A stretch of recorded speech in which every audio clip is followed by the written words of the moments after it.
सनातन धर्म का महाज्ञान। नीच और दुष्ट व्यक्तियों को कैसे पहचाने। अक्सर हमसे कई लोग रोज मिलते हैं, कोई हमारे पास आकर मीठी मीठी बातें करता है, हम उस व्यक्ति पर विश्वास कर लेते हैं, लेकिन बाद में वो हमें धोखा दे देता है। हमें समझ नहीं आता कि आखिर कैसे हम दुष्ट व्यक्तियों की पहचान कर सकें। तो आज द कर्मा चैनल आपको सनातन धर्म ग्रंथ महाभारत के आधार पर बताने जा रहा है कि आखिर नीच और दुष्ट व्यक्तियों को कैसे पहचान सकते हैं। आखिर दुष्ट व्यक्तियों और नीच व्यक्तियों के लक्षण क्या होते हैं। इस वीडियो को देखने के बाद आप भी अपने आसपास रहने वाले दुष्ट और नीच व्यक्तियों की पहचान आसानी से कर सकेंगे। लेकिन इस वीडियो को देखने से पहले हमारा आपसे निवेदन है कि आप हमारे द कर्मा चैनल को जल्दी से सब्सक्राइब कर लें, और अगर आपको ये वीडियो पसंद आता है तो इसे जरूर लाइक करें और अपना कमेंट देना नहीं भूलें।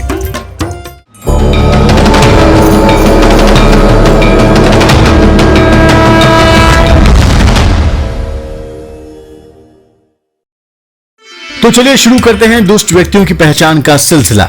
महाभारत के शांति पर्व के अध्याय 164 में युधिष्ठिर बाणों की शैया पर लेटे भीष्म से पूछते हैं, नृशंसो कूपमग्नि च वर्जयन्ति यथा नरः तस्मात् त्वं ब्रूहि कौरव्यः तस्य धर्म विनिश्चयम्। अर्थात हे भारत कुरुनंदन, नृशंस मनुष्य इस लोक और परलोक में भी सदा ही दुख की आग में जलता रहता है। अतः आप मुझे नीच मनुष्य और उसके धर्म कर्म का यथार्थ परिचय दीजिए। इसके बाद भीष्म नीच पुरुषों के कुछ लक्षण बताते हुए कहते हैं,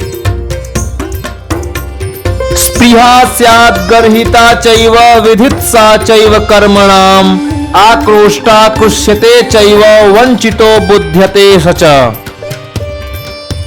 इस श्लोक का शुद्ध अर्थ करने पर हमें नृशंस या नीच व्यक्ति के कुछ लक्षणों के बारे में पता चलता है। जिसके मन में बड़ी घृणित इच्छाएं रहती हैं। अगर आपसे कोई ऐसी बातें करता है जिसे सुनकर भी आपको घिन आने लगती है, तो समझ जाइए कि वो व्यक्ति नीच है। जैसे कोई किसी को गाली दे रहा हो, अपशब्दों का लगातार प्रयोग कर रहा हो, या फिर किसी को सताने की बात कर रहा हो, तो वो व्यक्ति निश्चित तौर पर नीच है। जो हिंसा प्रधान कुत्सित कर्मों को आरंभ करना चाहता है। जैसे आपके पास कोई आपका परिचित आपसे मिलने के लिए आए और किसी दूसरे को मारने पीटने या हत्या की बात करे, तो आप समझ जाइए कि वो व्यक्ति नीच है। जो दूसरों की निंदा करता है, दूसरे जिसकी निंदा करते हैं। कोई आपका परिचित या मित्र जिसकी आदत हमेशा दूसरों की निंदा करने की होती है, या फिर उसकी निंदा दूसरे करते रहते हैं, तो जान लीजिए कि वो व्यक्ति नीच व्यक्ति है। क्योंकि अगर आज वो आपके सामने किसी दूसरे की चुगली कर रहा है, तो निश्चित तौर पर वो आपकी पीठ के पीछे जरूर आपकी भी निंदा और चुगली करता होगा। तो ऐसे व्यक्ति को नीच समझकर उससे सावधान रहिए। इसके बाद भीष्म पितामह नीच व्यक्तियों के और भी दुर्गुण बताते हुए कहते हैं, दत्तानुकीर्ति विषमः क्षुद्रो नैकृतिकः शठः असंविभागी मानी च तथा संगी विकथनः। इस श्लोक के जरिए भीष्म नीच पुरुषों के कुछ और लक्षण बता रहे हैं। जो अपने दिए गए दानों का बखान करता रहे। आपको बहुत सारे ऐसे लोग मिलेंगे जो अपने किए का दिन रात बखान करते रहते हैं। 1 रुपया दान करेंगे और 100 रुपए दान करने की डींगे हाँकेंगे। ऐसे लोगों को भी भीष्म पितामह ने नीच व्यक्ति बताया है, क्योंकि हो सकता है कि अगर कभी जरूरत पड़ने पर आपने उनसे कोई मदद ली, तो वो पूरी दुनिया को जाकर बताएंगे कि आप मुसीबत में थे तो उसने आपकी मदद की। जिसके मन में भारी विषमता भरी हो।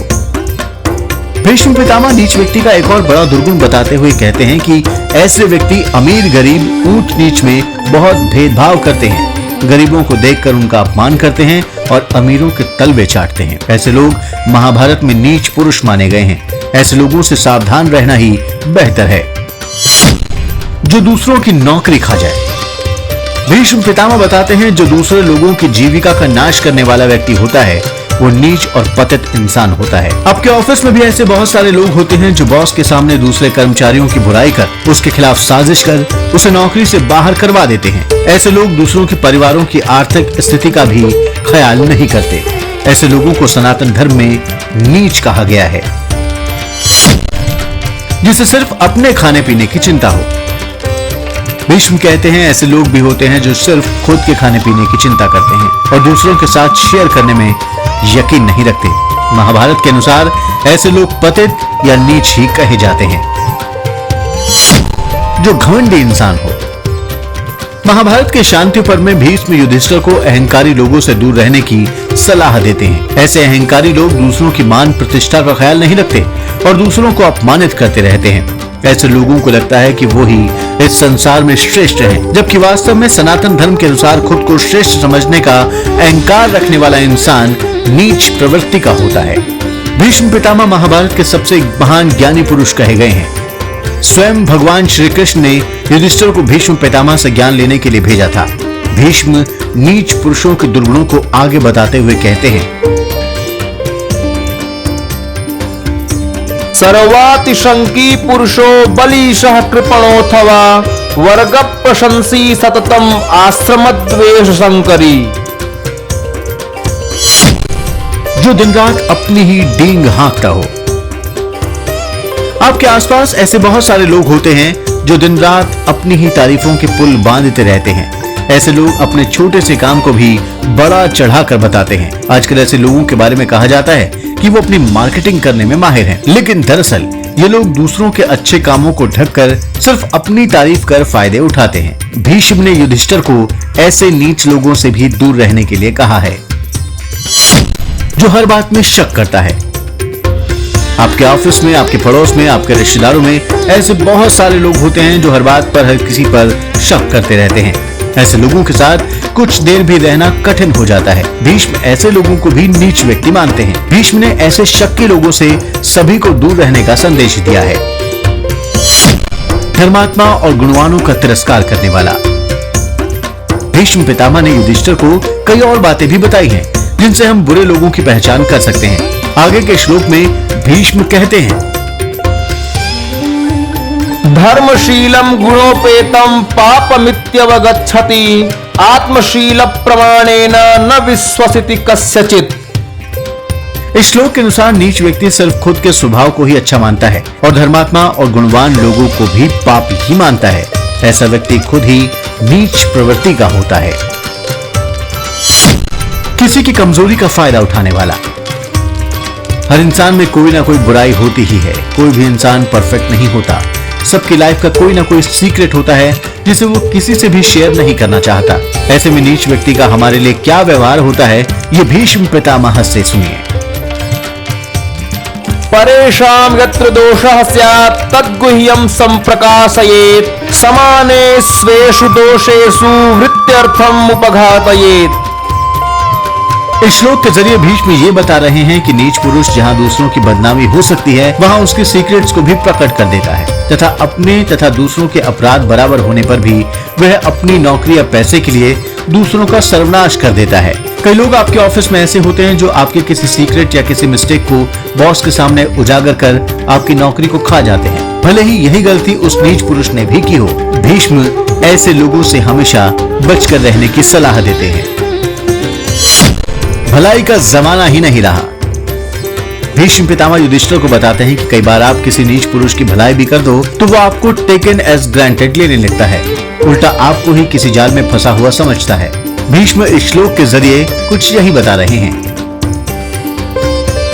तथोपकारिणं चैव मन्यते वंचितं परं दत्त्वापि च धनं काले संतपत्युपकारिणे।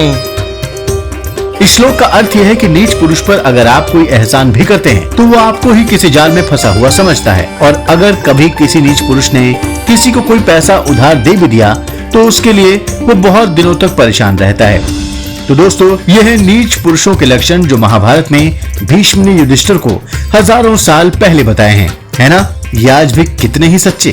तो आप आगे से किसी भी व्यक्ति की पहचान करने के लिए इन बातों का ध्यान जरूर रखें। अब हम आपसे विदा लेते हैं और जल्द ही सनातन धर्म से जुड़े कुछ और भी सत्य तथ्य लेकर आएंगे। तो आप जुड़े रहिए आपके अपने चैनल द कर्मा के साथ। नमस्कार।